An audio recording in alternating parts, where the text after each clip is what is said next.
This is Jim Hemphill. He did a little film called Bad Reputation a number of years ago that I saw in the film festival circuit. I'm like, this is a really well-made story. So he made the next logical progression from horror into romance because, after all, they are connected. Basically, the reason I made Trouble with the Truth was just out of frustration and not being able to get the thriller going.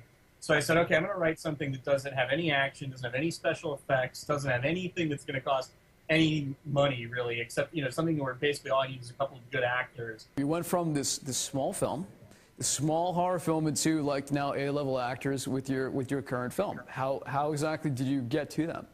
I got very lucky. I mean, part of it, I sort of wrote the script very pragmatically, like trying to attract actors. I mean, it's very much like an actor-driven movie. Right. Like it's so I think any actor would read it and hopefully want to do it, which was the case. But in the case of Leah Thompson, I actually out here in LA, I moderate Q&As at a theater called the American Cinematheque, and they did a Back to the Future triple feature. Get the hell out of here! I interviewed her there. I moderated a Q&A with her there, and that was how we met. And I don't think that that's necessarily why she did the movie, but I mean, I kind of. Well, you had an in at that point. You have the coolest connection to Leah Thompson. You met her at a Back to the Future, like, triple screen. That, yeah. If it was somebody else, it would have been like, oh, God, this Back to the Future dork wants me to do his film. Okay, when you call my agent, I'll get back to you. And then she tells her agent, never call him back. This is Medusa for all of you guys at home who are watching and who like snakes. I'm blown away by some of these effects that you're able to pull off. You have such, you're talented and you have a talented pool of people working around you, and I'm so blown away by, the shots of the dragon, some of the landscapes. I'm not sure how you even, and I'm a filmmaker, I've done 3 feature films. I don't know how you do some of that stuff, I mean, a lot of it I owe to my special effects crew, which honestly was really just my friend Eugene and me. And he took care of all the 3D stuff, so the dragon, which I personally, that's my favorite part, he handled all of that, and then I did some of the more, simpler After Effects, just basic compositing stuff. You got something very interesting coming up, it's like, I just marvel at the balls you have for this, and I know that's a physical impossibility, but I love what you're doing next, which is, you're making a film, a sci-fi film. Yes. And it's written, it's made by you, and it's starring you in every conceivable role. This is like a one-woman operation. Oh, yes. Much. We're talking about now the possible magnum opus and/or possible greatest failure to date. I can't, I'm so excited to see that. This is like, this is not something I would dare do. You're crazy, woman.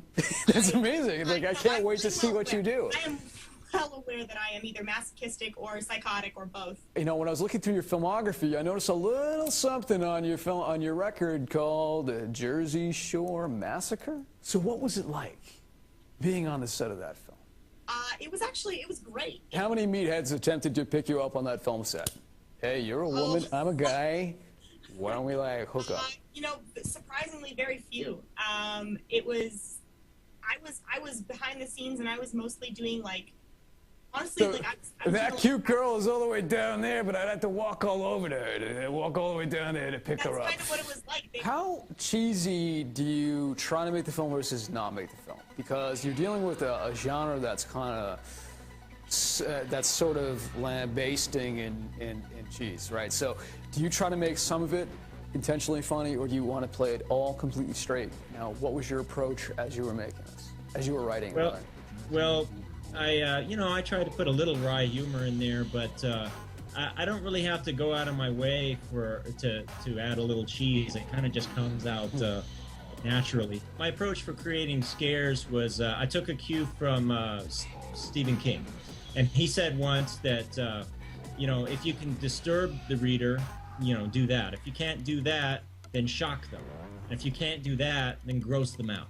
And so I tried to do the whole. I tried to create moments that run that gamut. Now, you are in pre-production or post-production on Edgar Allan Poe's Lighthouse Keeper. What the hell is that? The Lighthouse was Edgar Allan Poe's last short story, and he died before it was complete, or at least that's what most people believe, because it kind of just ends abruptly. But I noticed that it had never been adapted for the screen, and some of my favorite movies are the Roger Corman Poe movies that he did with Vincent Price and House of Usher and them. And so I wanted to do something in that vein. And in the words of Columbo, just one last thing, as a matter of fact, you were an editor on Almighty Thor by The Asylum, the great people who brought us Sharknado. Yeah, co-editor, yeah. All right. So how exactly did that happen? Pardon me? How exactly did that happen? How exactly? Because this is somehow at a left field. Because here you're this filmmaker, you're this director, you're doing all this other stuff, and Almighty Thor, boom, on your resume. Nailbiter finally won its, like, what, 5,000th award? Are you happy? Are you satisfied already? I think I'm satisfied now. Yes, I can put it to rest. It wasn't quite 5,000, but well, maybe 20. What is the most successful of your short films? Because you've done a lot of different shorts along the way, that have gotten a lot of recognition as well. Right. Well, I would have to say Get Off My Porch is probably our most successful one because it was a horror comedy and it involves a guy being harassed by two evil Girl Scouts trying to sell him cookies, and it seems like everyone can relate to that in some capacity. And FearNet ended up licensing that short for their site, and then it won a Heartland Emmy, I think in 2011. So it really is played at about 50 film festivals at this point too. So it's done really well for itself. And I got Harry Manfredini, who did the score for the original Friday the 13th movies, to do the music score for it. And so, I think it turned out really well. And I think sometimes horror comedies just hits the right spot with people. And it manages to appeal to not just horror people, but also, people just like to have a good laugh. So. Patrick, you're making me cry like a baby. Did you hear me? You're crying. Yeah. So Get Off the Porch, was that inspired by like an old neighbor that would say that to you? No, actually it was inspired by the fact that I had to go around to different people's houses as a kid because I was a Boy Scout, and I had to solicit, I was like, okay, buy this chocolate bar and give me $5 so I can, go to camp. And after doing that for years, I was like, what if this was a horror movie?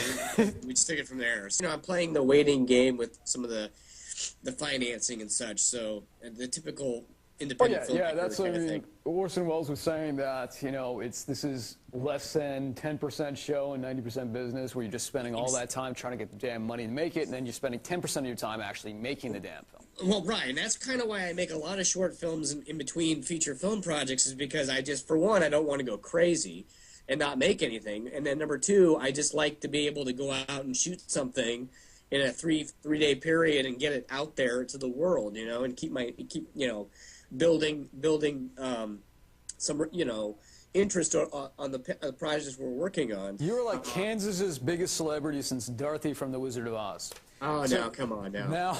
I look more like Toto. Let me tell you why I like Patrick so much. You know what's amazing about Patrick? When I was screening my film at Fright Night Film Festival, nobody laughed harder than Patrick. No, I really like it. Are you more interested at this point in time pursuing behind the camera or in front of the camera? I've actually had this conversation in different ways a lot recently, less about what I want to do and just sort of about what matters and telling a story. What I'm interested in is connecting and communicating with an audience. So I'd really prefer to work behind the camera if I could only do one, because I think what we have a real lack of in this country is great content. Yeah. What kind of reaction do you have from people in Virginia? Because it's a pretty conservative town. Like when you told them the storyline, did you have anybody giving you backlash about doing that kind of film, or how did that work? Surprisingly, we haven't gotten a huge backlash like we figured was possible. We certainly realized that was a possibility, and we were kind of prepared for that. And strangely enough, even though we are from what most people consider to be a very conservative town, there wasn't really the big backlash that we thought may have happened. But we're kind of willing to take that risk, and I'm kind of glad we did. Andrew is probably the most prolific, low-budget sci-fi filmmaker that I've ever come across. I'm going to ask him a question, and he's not going to be able to answer this. You ready? So, Andrew, how many feature films have you directed? 15? Case in point, he's not even sure. He's just like Stephen King with pages. It's like, I'm awake, I'm writing. You're awake, you're making a film. You don't stop. You're an animal. we've been very lucky, I think, on our movies, and the thing that we try to play is because we're in New York, so we can get great actors. There's a lot of really fabulous talent here. How do you manage to make so many films within such a short period of time? I mean, have you do you deal drugs? Do you make a lot of money that way? Because this takes a lot of money to make these films. So either you're like a mass criminal, or your films are actually making money. We don't spend any money. That's rule number one. Just don't spend any money. You went from Pandora's Machine, I think, was your first one. You had done like Shakespeare, and then you're like, the hell is Shakespeare? I'm doing sci-fi. And yeah. My first movie was a Hamlet shot on a toy video camera, which is not a good idea. Kids at home, please don't make Hamlet's big with the little children. Shakespeare-based and shoot it on a toy video camera. Nobody wants to see that. Is Prometheus Trap any kind of sequel, or these are all original films? They're all original. I mean, Prometheus Trap, let's be honest, Prometheus Trap was a mockbuster. Andrew, you've become very, very white. Yes, I did become very light, but can you hear me? I can hear you, but definitely, I don't know what happened to me. You gotta get a little sun. We indie filmmakers get a lot of crap from people who just don't understand why their film that they're watching is not $1 million. Because we're doing it for next to nothing, and we're stretching that penny for the absolute, until the absolute bitter end. Now, are there times, that you think, I don't want to do this anymore, this is just too much frustration, or are you just in it forever? Until, someone I had one is of giving you those a bigger days budget. Today. Really? Worst day of being a filmmaker, which can be a pretty bad day, is still better than, a good day, working in a cubicle. So I can't complain. I'm not sure if I heard this right, but I think we have Superman calling in on Skype right now. No, we don't. Oh my God! Hi. It's Superman. Hey, Superman, I'm really honored that you're calling our show. It's him. Hey, Superman, it's Superman. Yeah, I tell you to speak up, but he has super hearing. I'm a little starstruck right now. And look at those super teeth of his, too. Wow, hey, man. Are you getting us from the distant reaches of space, or your apartment at the Daily Bugle? I'm actually in I'm going to talk to Superman now. Okay. You're doing great, Dave. Daily Keep it Bugle up. is Spider-Man, I know. Keep going. But, where is he? Where Where's the you work Daily at? Planet? You work at Planet Fitness you work at, right? So, I want to hear your take on the fact that Captain America 3 and Batman vs. Superman are being released on the same weekend. What do you make of this? I think it's a bad move on Marvel's part. Just because, you got two of the most iconic, superheroes, Batman and Superman being the first comic book hero, and Captain America is really not much of a household name. I have to agree with Superman on this one. I can't believe I had to say that. We can only see a little piece of your costume. Is there a way you could stand up and give us a full tour? Yeah, Give us a full tour. See, he's in the. That's awesome. So that's the Fortress of Solitude. That's the lounge in the Fortress of Solitude. It's very It's comfortable. nice. I wish my house looked that nice. Now here comes the moment of truth. Who are you really? My name is William Miller. I've been a fan since I was like a little kid. I actually have pictures. I didn't send you. I forgot to send you. I used to have the pajamas when I was like 4 years old with the Velcro cape. My mom said I used to run around the house with my arms out and jump on the long end of the couch and pretend like I was flying. Do you remember any super injuries as a little kid? I've never had an injury, really. Man of Steel, Dave. Man of Steel. The Man of Steel.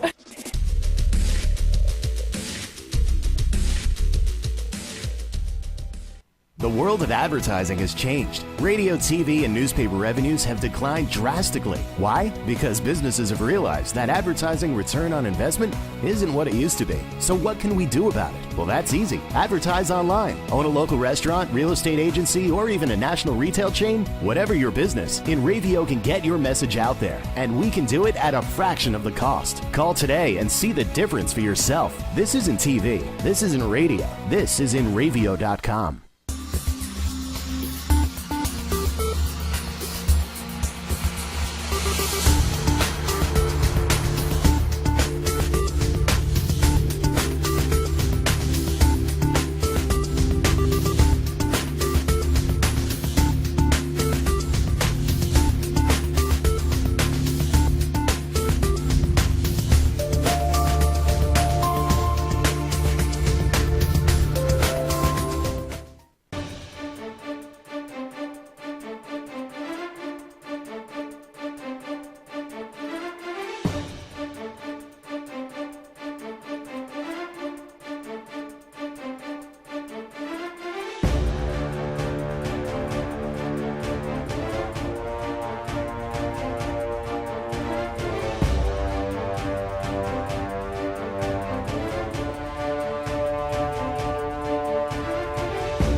InRavio.com wants you. InRavio provides the best in TV, film, post-production, and so much more. And we're growing.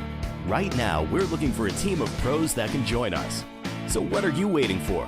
We need show hosts, production crew, marketing gurus, sales experts, audio engineers, lighting, visual effects, and camera crews. We want you. Go to InRavio.com/join the team.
For over 60 years, Hanson Carpet has put the customer first, providing only the finest quality products and service. And Hanson Carpet is so much more than just carpet. We also carry a wide selection of window blinds and shades, and our licensed and insured technicians can service any of your flooring or window covering needs. Browse our huge selection of laminate, carpet, linoleum, vinyl, and tile. Stop by our showroom today or visit HansonCarpet.com. No matter what your project, Hanson Carpet has got you covered. The Lego thing is more of a hobby that I take seriously. Then I'm looking to do more of Lego, like a Lego art gallery, sculptures, for doing things for corporate events, that sort of thing. I think actually Lego was the first word I could spell when I was a wee lad. I could actually spell before my first name. What is the most elaborate Lego set that you've built? I would say obviously the Super Mario 3 airship. I mean, that alone, I spent weeks and weeks building mock-ups of that and gotten failed results. But I don't want to come across as being some sort of crazy alcoholic on there, but actually the ingenious method for building that ship came to me when I was really, really, really freaking drunk. I drank a whole bottle of wine, I think like a 6-pack of beer, and a can of Four Loko. Next thing you know, I saw a bunch of colors and everything was blurry and I blacked out. I woke up on my floor at like 6 o'clock in the morning and I heard Neil Young playing and I threw up heavily. And next thing you know, I looked over my bed and I saw a full mock-up of the ship, like a very crude mock-up of how the pins would go in, the sides would go in. And I looked at it and I was like, wait a tick, this works. Egad, I don't know how I did it, but I did it. Like, apparently when I was like really, really pissed drunk, I sometimes stumbled all the pieces together and I built the ingenious mock-up for the internal rigging system. So boys and girls, if you out there listening, the moral of the story is before you play with Legos, make sure to get really loaded. Invader Jim in the chat room was asking if, and you might have answered this just before, but he was asking if you had the 1980-something Space Guy. You said that was a set that you had. Oh, right on your arm. Right on your arm. So I met Michael at a film festival a few years ago. And I saw this terrific independent film that he made that I liked so much that I asked him to do the opening title sequence on a couple of my films. It's brilliant artist. But the reason I have him on today is because he's a big Transformers dork that owes, like, as somebody, here we go. So how many pieces of Transformers do you have in your collection, Mike? Oh, God, I don't even know. I've been collecting them for so long, and I've inherited them so much from my older brother, like the really old figures, that I lost count. I've never actually kept count. I've got like 10 Megatrons, 13 Starscreams, something like that. What do you do with 13 Starscreams? You put them next to each other and just marvel at them and hope they don't backstab each other. What the hell's RoboCop doing there? What's cool on there? Clearly, he's maintaining order. What we wanted to do was take the slasher film and kind of make it grow up a little bit. And basically, Eric Roberts plays a broken down, old 80s horror slasher film director who is getting another shot at rebooting his career and wants to reboot his movies. And by doing it, the studio says, if you make this reality show based on the theme of your horror movies, we'll think about it. So a group of very unstable young adults are brought to the same set, the same camp that his 80s films were shot on to compete for $1 million, and then people start dying for real. But Sleepaway Camp was a movie that I went to see at the Sherman Theater in Stroudsburg, and when I left, I was with this girl. I was 15, and she said, "What did you think of that movie, especially with the ending that we all know and love?" And I said, it was a fun little horror movie. And she goes, "I don't think I can date you if you think that is fun." And so we broke up right there in the lobby. Yeah, you might as well. Yeah. And Damien, who I met, on that set, was pointing out that he noticed that you seem to have your shot list on your iPhone. So you were directing and you were paying attention to everything and you were keeping track of everything with that iPhone. The question I have for you is, how much have you noticed that the film industry has changed, the process of making films, as a result of technology? How is it different now than versus 20-something years ago? Well, I mean, I'm obviously not working on gigantic A-list pictures yet. I mean, my dream was to make a Godzilla movie one day, but Gareth Edwards beat me on that. So to go from, 20 years ago, you had to rely on your storyboards and you had a lot of paper with you, or you just kind of ran with it. Technology now allows the opportunity in a positive way. It allows you to check things, make sure things are exposed right, go back, look at a scene, do it again. The other problem that I think that technology has given us is you trust less of your own instincts, and you second guess yourself a lot because just because you can now do this kind of thing doesn't mean you always should. So having the shot list and everything on my iPhone is great, but I'm afraid that sometimes that can act as a distraction from the people that are right there on the set that need your attention, and you may get so involved in the technology that you're missing the things that are obviously happening on set. So in other words, you should trust your gut and your instincts a lot more than just relying on the technology. What's the nerdiest thing you like to do? Oh, wow. The nerdiest thing I like to do? It involves Godzilla. I just love reading up on everything that I can, especially about the different takes and origins of Godzilla, and trying to find real information on what the 2014 movie is going to be about. I'm a huge Godzilla nerd. All right, get out of my sight, you disgusting nerd. Let me start off this interview with, let's get the elephant out of the room. I'm going to phrase this question in a very coy way. Okay. So when people ask you that question that they always ask you when you do these Q&As, whether you have something or another, how much you have to... Dave, don't beat around my genitalia. Now the question is, how much do you have to restrain the urge to smack them in the head? Oh, I don't. I punch them in the face. No. That's your bad. You know me. I would never do that. I think it's amazing. It's Sleepaway Camp has given me a life. So if anybody wants to talk about my my thing, my extra something or other, I'm more than happy to talk about it because it's funny, it's fun, it's cheesy, it's hilarious, and You got a good sense of humor. Clearly, really, you have a great sense of humor. You've been putting up with this. You destroyed young minds with it. So a lot of people know your work starting with that film, and then you've gone on to do a lot of different features after that.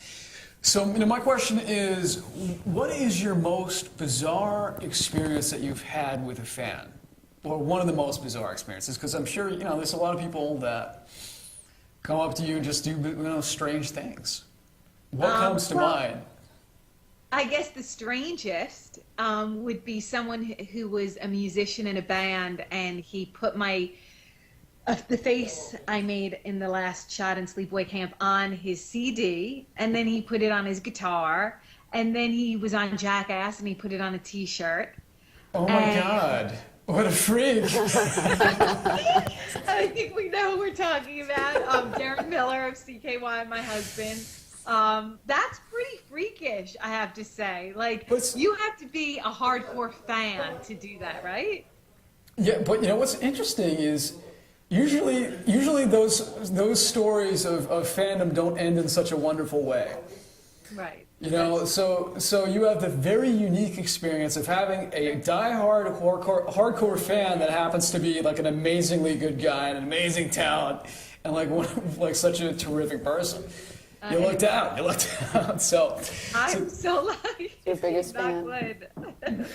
I was dying when I had to work with Eric Roberts. I seriously, it's like the greatest moment. Yeah, you know, like I just saw a few scenes of the film, and he is so, in a little moment, he can bring such charisma and such focus to an individual scene. It just knocks me out. So he's like that in life, yeah, and he's a really profound person in real life. I adore him. By the way, you have like a ratings approval rating of like Tom Hanks, because like everybody who's met you and talked to you loves you. It's like there's a couple people in the chat room that's saying, I met Felissa in Lexington, Kentucky a few years ago. She couldn't have been nicer. She's just a sweetheart. And, you know, the truth is, like, when you walk onto my set, because you did Dark Chamber with me and you did the Caesar Nato summer camp. That's really one of my favorite movies, but... Yeah, well, people gotta see it.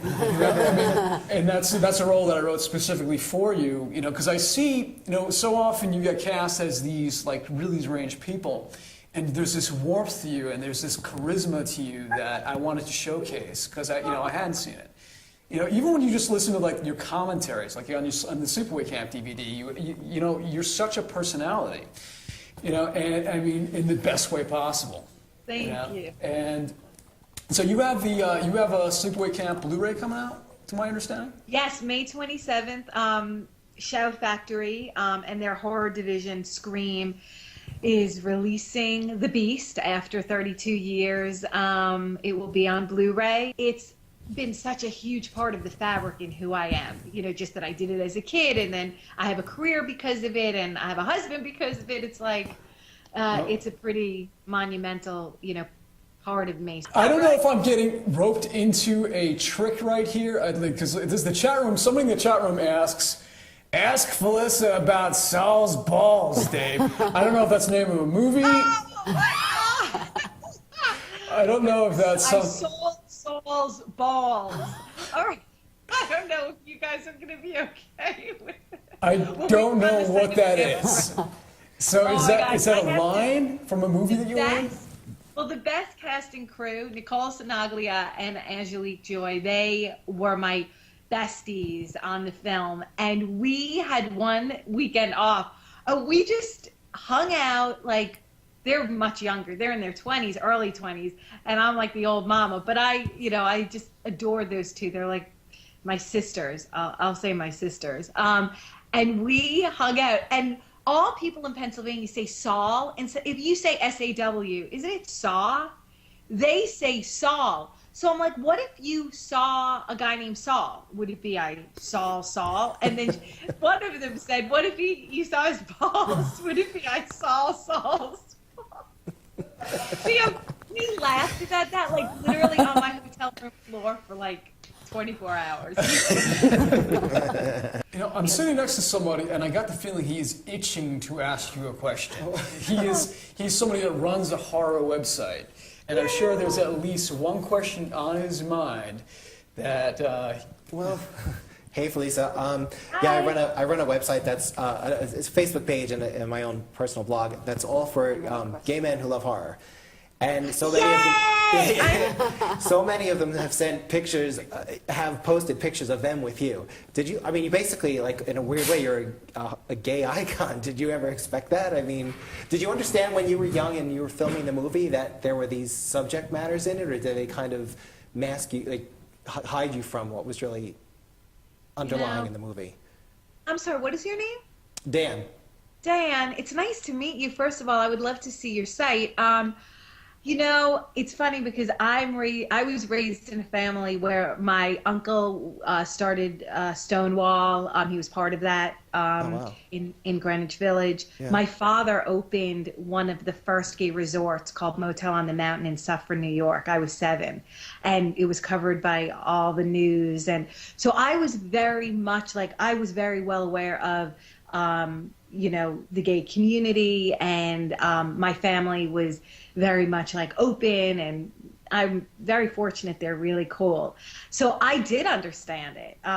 You know, it wasn't like hit me in the face like, wow, look at that. My dad in the film is gay and all these undertones. You know, it wasn't like that for me, but it was sort of like, you know, when I saw the movie, I definitely got it, and I thought it was wonderful. I thought it was really cool to have a film like that. I mean, we're a horror movie that has, you know, bare butts. Sam being nice. It's so romantic. You know, they go skinny dipping. You don't see boobs in the movie. You see... I know. So it's different kind of a horror movie. It definitely embraces that, and I feel very for that. Well, now, did you... for my boys. So can I ask a nerd question? Now, I don't know if you're going to know this, but they'll kill me if I don't ask you. The Blu-ray, is it going to be the uncut version that has like 23 extra seconds in it? Yes. Okay. Because there's more man butt in that one. I want to. Hey, there's more man butt in the shirt. That's what we're told. So. Okay. So now, is the man in the house there? Is Darren? Because if he's not here, I'm going to start flirting with you, you know? I don't want to, like, yeah. Wow, don't you look so spectacular? Look at this woman. She doesn't age at all. You know, it's funny. He's so deaf. He has no idea. Darren! Should I Tell him Caesar's here. Caesar's throwing Caesar on the Hello? next. Yeah, Caesar wants to talk to you. Hello? Dar? Hey, we're going on the tour of the house. Cool. Hey, check this out. Are you here? This is almost like Blair Witch Project. I'm so scared right now. I was just going to say that.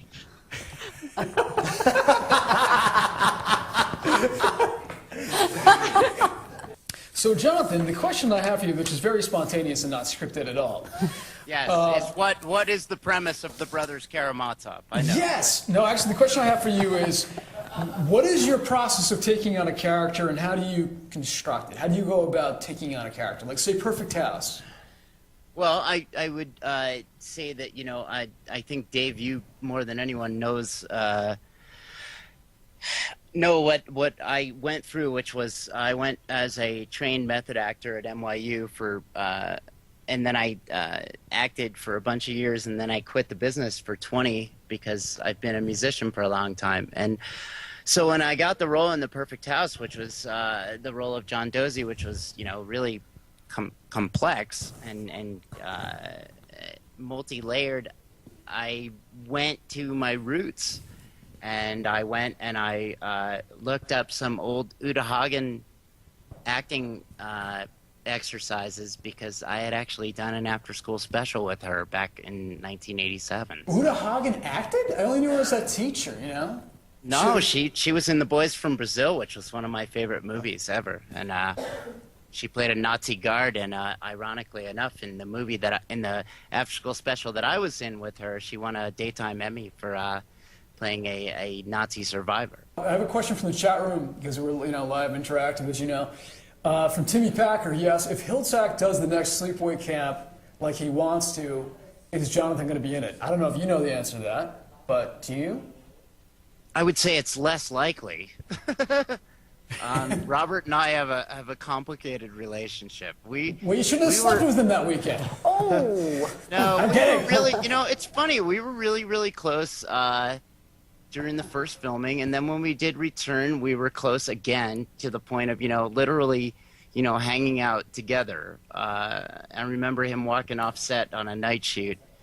It's about 6 a.m, the sun's coming up, and he says, what the frig am I doing? And I said, I don't know. I said, I got a day job, and I'm out here for 5 weeks doing a cameo because you want me out here for 5 weeks. So, but I mean, I did, you know, nothing more than a glorified cameo in return, and yet he wanted me there for the entire shoot.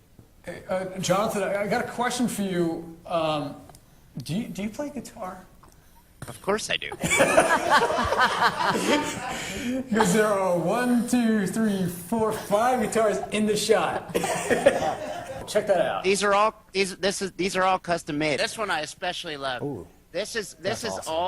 all one piece of wood, the entire guitar. Wow. A couple years ago, I started hearing about this little film, Perfect House. Get that off the screen already. It's a punchline to a joke. Okay, so a couple years ago, I started hearing about this little film called The Perfect House, right? And it's featured you and Felissa again, and I hadn't seen it, and we wound up playing at the same festival together. And then it turns out that we were both nominated for actor. And like, so it was you and me. I'm like, me against Tiersten. No, I'm going to win this battle. And then I see your film. I'm like, I'm going to lose this battle. You're so good. You're so good in The Perfect House. It really knocked me out.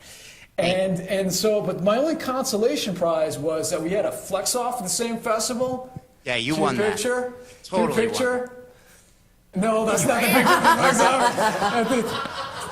Now you don't show it. I only had one move. There we go. No, I lost that bad.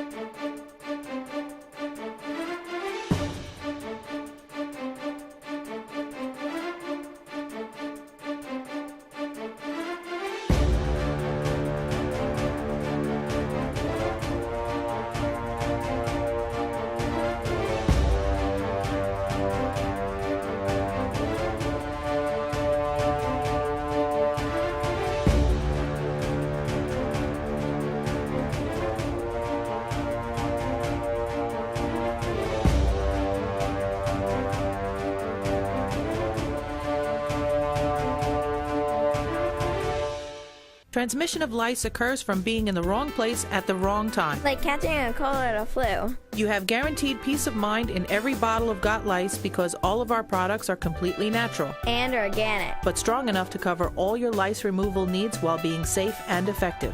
Our professional technicians are specially trained with our exclusive proven technique to successfully comb out head lice. We come right to your home at your convenience. Whenever you want us. We bring everything needed to perform a successful and complete comb out while eliminating your head lice. And we leave you with our exclusive complimentary products to use for the next 10 days following our treatment. For free. Our technicians also check all family members who have been exposed to lice. Please visit us on our website today at gotlice.co or feel free to call 24 hours a day, 7 days a week at 646-257-0121.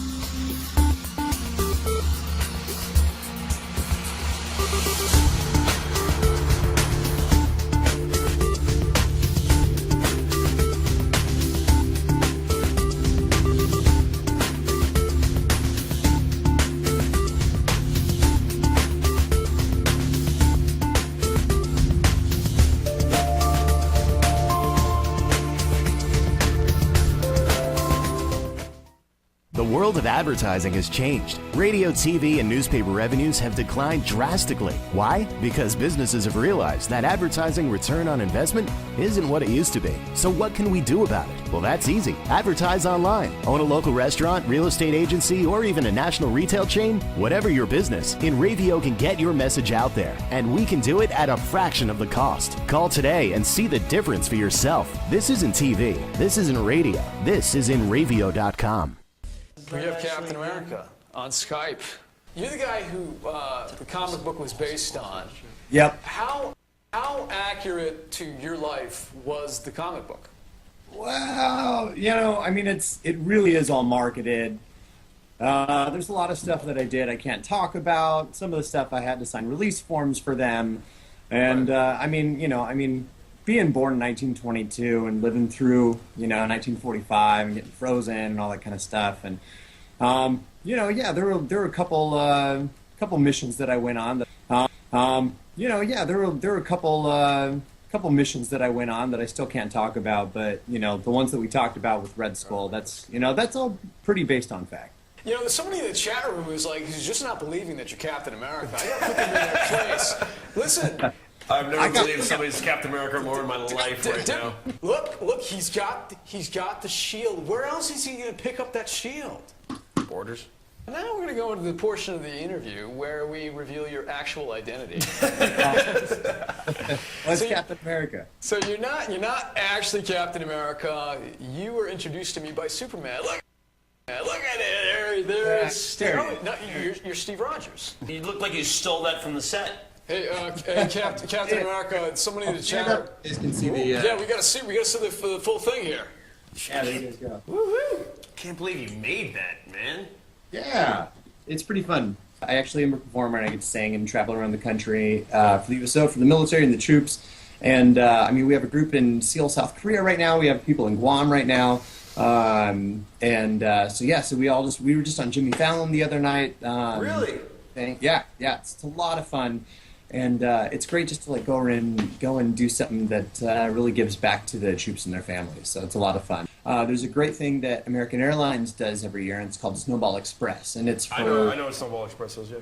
Yeah, it's fantastic. It's for all these kids who've lost a parent in active military duty since 9/11. Yeah. And so what they do is they take all these kids and all the families free of charge, fly them down to Dallas, Texas for about 5 days.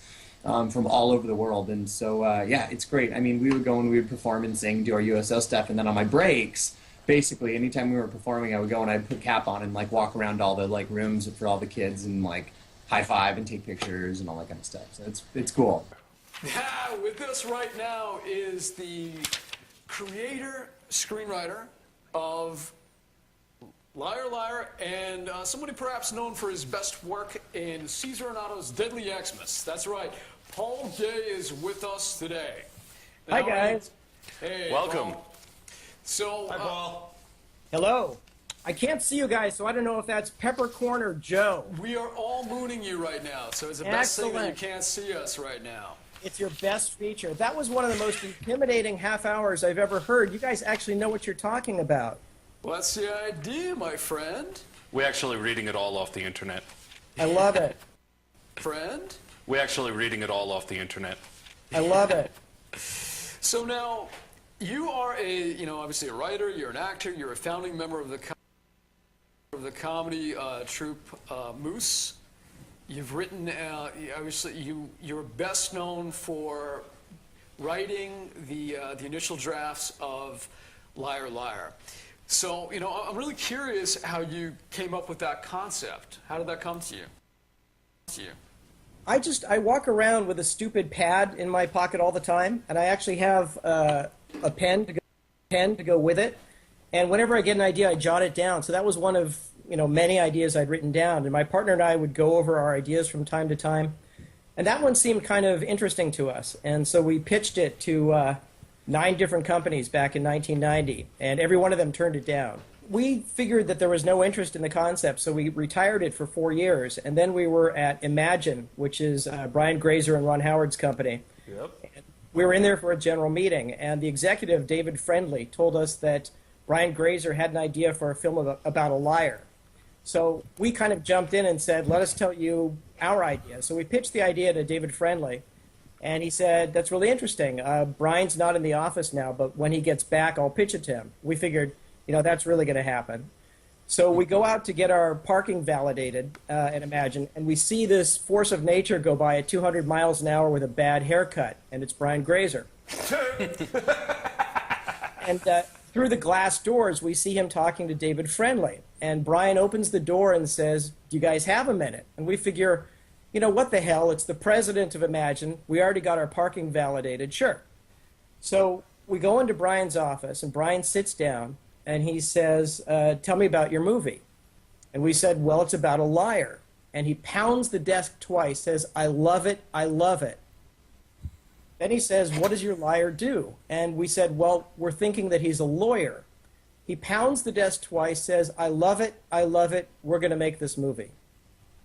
Okay, and it didn't matter at that point what you had written on the page. You could have written all work and all no plays makes Johnny a dull boy, and he would have been cool, the concept is great. Because he hadn't read anything at that point. Right, and there was nothing written but a pitch. So then we had to come back after, we go back to my place in Santa Monica, and by the time we get home, my agent is on the phone saying that they're talking to Universal about a deal. And this never happens. Nothing ever happens this fast in Hollywood. So the next step was to come up with a half-hour outline, which we then had to pitch to Brian. And Brian has many, many good qualities, none of which includes an attention span. So he was stretched out on his couch going comatose while my partner and I are pacing back and forth, pitching the full outline to him. And I think finally, just to save his soul, he sent us out and said, go write the first draft. So that's how it started. What are the pros and cons of when you're dealing with somebody else in the writing process? That's a really good question. One pro is that it cuts your tax burden in half because it cuts your income in half, so that's great. It's really helpful to kick ideas back and forth with somebody else, because I tend to come up with a lot of variations of an idea, and it's very helpful to have a partner say, this works, that sucks, put those two together. There were a lot of battles that we had. I can't remember specifically who won which battle, but it was a contentious writing process. And then we went through a series of drafts. Imagine it's Brian Grazer. And through the glass doors, we see him talking to David Friendly. And Brian opens the door and says, do you guys have a minute? And we figure, you know, what the hell? It's the president of Imagine. We already got our parking validated. Sure. So we go into Brian's office, and Brian sits down, and he says, tell me about your movie.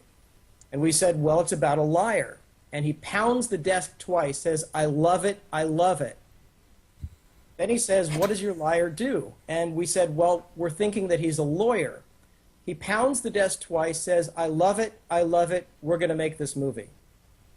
Okay, and it didn't matter at that point what you had written on the page. You could have written all work and all no plays makes Johnny a dull boy, and he would have been cool, the concept is great. Because he hadn't read anything at that point. Right, and there was nothing written but a pitch. So then we had to come back after, we go back to my place in Santa Monica, and by the time we get home, my agent is on the phone saying that they're talking to Universal about a deal. And this never happens. Nothing ever happens this fast in Hollywood. So the next step was to come up with a half-hour outline, which we then had to pitch to Brian. And Brian has many, many good qualities, none of which includes an attention span.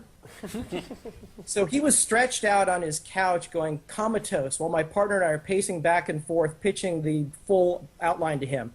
And I think finally, just to save his soul, he sent us out and said, go write the first draft.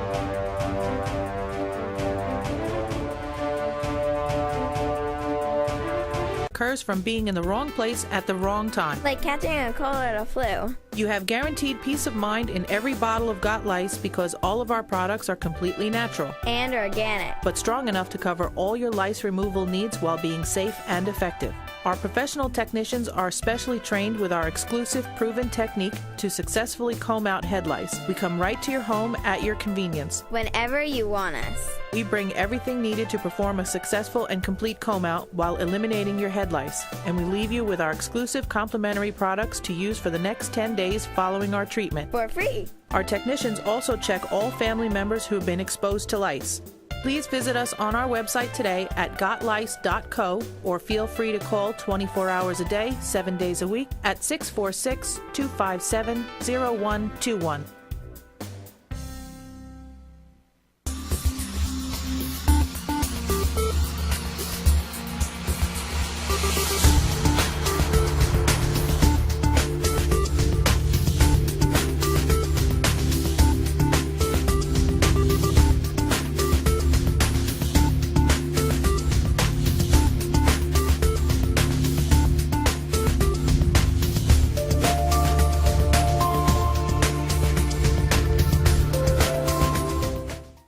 The world of advertising has changed. Radio, TV, and newspaper revenues have declined drastically. Why? Because businesses have realized that advertising return on investment isn't what it used to be. So what can we do about it? Well, that's easy. Advertise online. Own a local restaurant, real estate agency, or even a national retail chain? Whatever your business, InRavio can get your message out there. And we can do it at a fraction of the cost. Call today and see the difference for yourself. This isn't TV. This isn't radio. This is InRavio.com. Your script did he throw out when he got involved?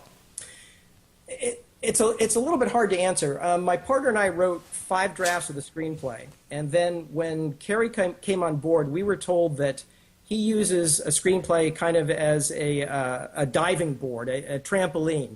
And the first take, he'll say your lines, and the second take, he'll say some version of your lines.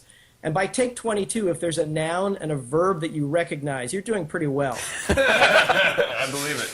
Yeah. So we were there one day watching the shooting. He was doing one of the courtroom scenes, and he has inexhaustible energy, as you and I would if we're being paid $20 million. Yeah. And he was very funny, and he was riffing, and he would start out pretty close to the script, and by the end, you're sort of in a different world, and then it becomes a question of what's going to be edited into the final film. Yeah. The story was exactly the story we had written. The scenes were the scenes that we had written.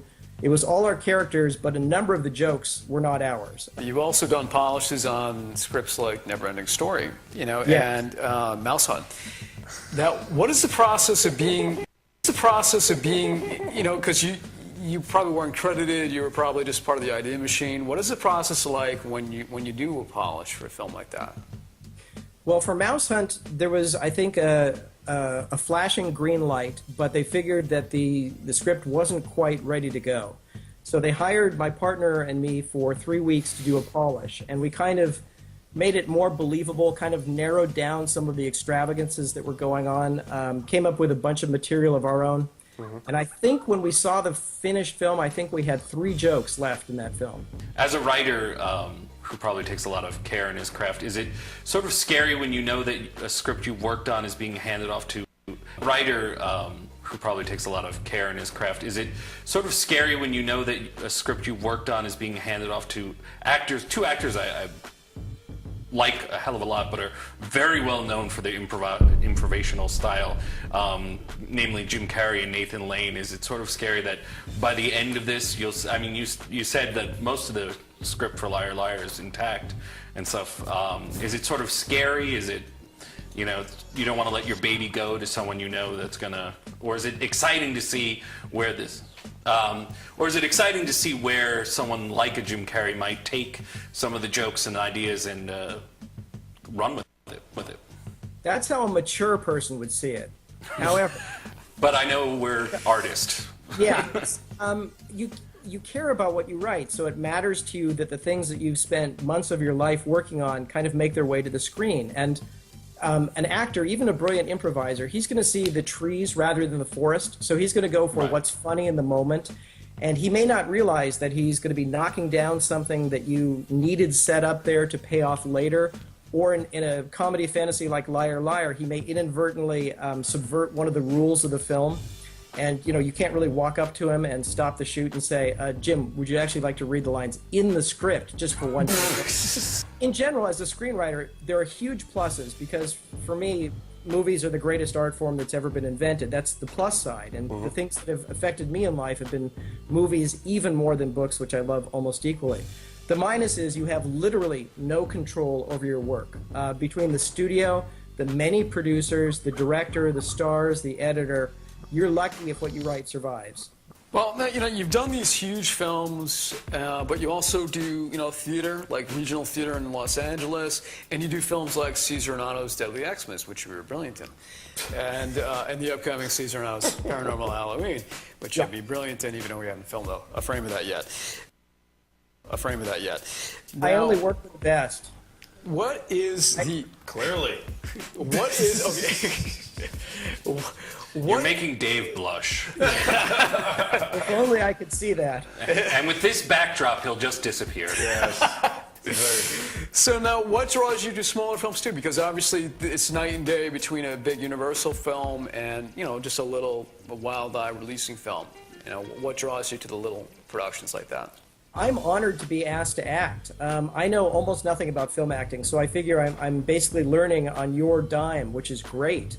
Sometimes it works out in the low budget films, and I'm happy with what happens. Sometimes not. Sometimes I feel like I've embarrassed myself because I wasn't in control enough of what I was doing.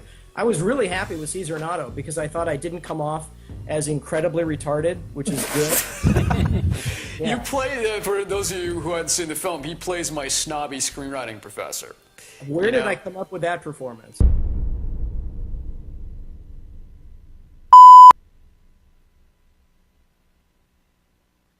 It